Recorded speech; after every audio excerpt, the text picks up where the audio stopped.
Did you see the chemistry right away from the day one? Like, this is something.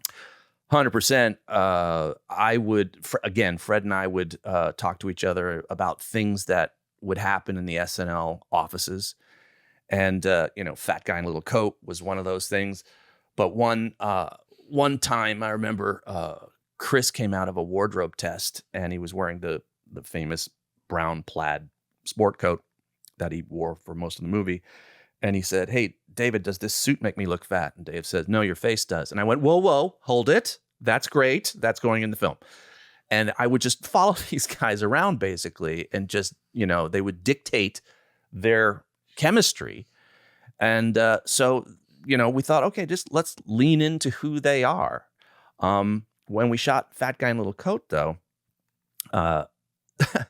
Dave and Chris were getting a little frustrated with me because this is a movie and you have to shoot several takes and then you have to turn the camera around and now focus on the other person. Right. And they're used to live TV with multiple cameras and one take and you're done. And so Chris got bored and the original sketch is Fat Guy in a Little Coat, Fat Guy in a Little Coat, spoken, not sung. And then I get this call though from Bill Kerr, my editor, and he says, "Oh my God, that was the funniest thing. You got to go back and reshoot it." I said, "What?" So when you turn the camera around on Dave, Chris got bored and he started singing it because he was just bored of doing the scene so many times. So the first time you got it, he's not singing it. He's not singing it. And I was not paying attention to his off-camera antics. And then so Fat Guy in a Little Coat, that was a reshoot because he did it off camera. So again, just we're stitching this together out of Did they ever, were they combative at all, even though they loved each other? Yes. Did they fight a lot? Like a married couple. Like, was it really, did you have to say, shut the fuck up? Well, I didn't say it like that, but they got jealous. Chris got jealous when Rob Lowe, I think, took David out to dinner. Oh, yeah. I saw that thing online. Yeah. And it's like, "How was your evening with Rob, David?" And it was just, it was, they were like, Did they ever kids. wrestle around? Like, yes. Farley would grab Spade? Yeah, they definitely, well, because Farley's from, family of brothers. Yes. And he, I think they roughhoused a little bit. But they absolutely adored each other. But they're like siblings. Right. So they would fight. Did you, at the time think, or did it take time for you to realize, for me, that Farley is pretty much the funniest person that ever lived? 100%. And I said that, after I worked with him on the HBO special and the Jackie Thomas show.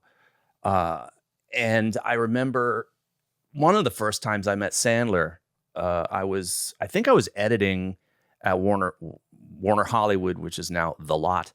And we had dinner at Jones across the street. Yeah. And Farley was there and Sandler and Spade and a few other people. And I remember Sandler telling me, "This is the funniest fucking guy, that we know." And I'm like, "Okay, you're saying it too." That's, I felt that. And see, he had not starred in a movie yet. He was still sort of a supporting character. People were just learning who he was. Mm-hmm. But when I realized that, because Rock and Sandler, I think, were roommates at SNL, and Spade and Farley were, and everyone said the same thing. "Oh, by far, he's the funniest." Yeah. Did you see his insecurity on set? Could you see, just knowing him, how deeply insecure he was? Yes. And I got him. I mean, when I did the HBO special, he was not clean. And after the Jackie Thomas show episode, Tom and Roseanne put him in a car and did an intervention, took him straight to rehab.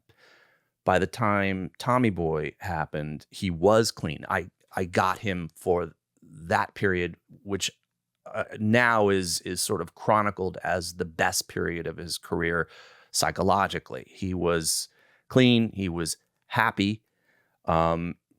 He spoke to his priest every day, but he replaced, drugs and alcohol with caffeine. So he was just constantly drinking coffee, amped up.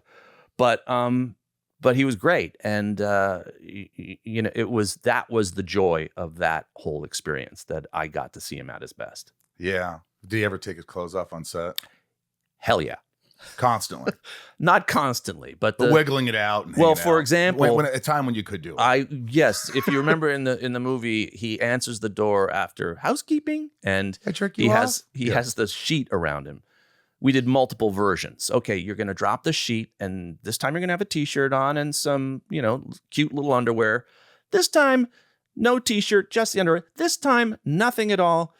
And that particular take, he ad-libbed and turned around to the camera after the take was done and just started dancing, completely nude. You still have that footage, probably? I burned it immediately because I said, literally, I You'll said, get in trouble. I'll get in trouble. If this goes back, you know, to Sherry Lansing after she already threatened to sue me, and then she sees this is what I'm doing in Toronto, you know, I don't think it's going to go down very How well. funny would it to have that and just censor his area and just watch him dancing around and put some music? That is burned. I mean, you know, a lot of people say, I always thought this, like that scene on the lake or whatever with him is so dramatic that I thought, you know, with direction, with the right script, he could have done drama. Yeah, I completely agree.